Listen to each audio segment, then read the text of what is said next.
Prapa grilave të njëjtave qendra korrektuese në vend, përfundojnë edhe personat me çrregullime mendore që bien në konflikt me ligjin. Të njëjtit vazhdojnë të përballen me mungesë të trajtimit adekuat për shkak të kapaciteteve të kufizuara në institucionet e specializuara.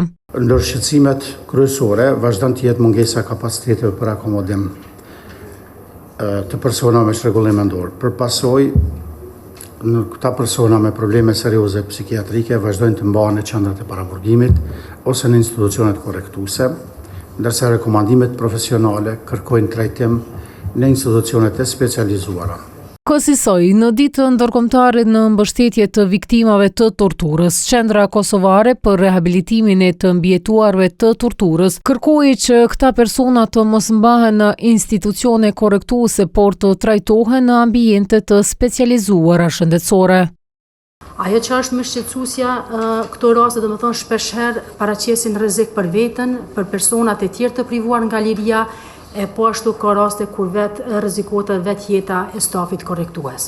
Për më tepër, në disa raste, këta persona përfundojnë në mënyrë tragjike, duke kryer edhe vetvrasje gjatë mbajtjes së tyre në vendet e privimit nga liria. Sipas drejtorit të shërbimit korrektues, Ismail Dibrani, në 3 vjetët e fundit nuk ka asnjë rast kur një person për cilin gjykata ka urdhëruar trajtim në Institutin e Psikiatrisë Forenzike mbahet në burg.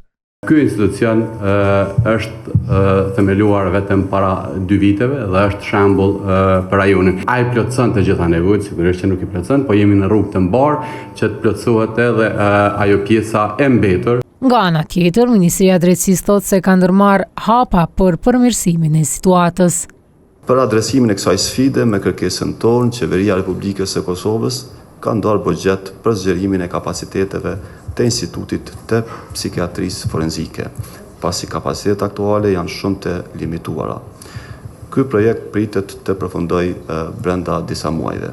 Gjatë këtij diskutimi, nga Këshilli Gjyqësor i Kosovës u tha se mbrojtja e shëndetit mendor të personave të privuar nga liria është përgjegjësi e përbashkët institucionale dhe e lidhet drejt për drejt me respektimin e dinjitetit njerëzor.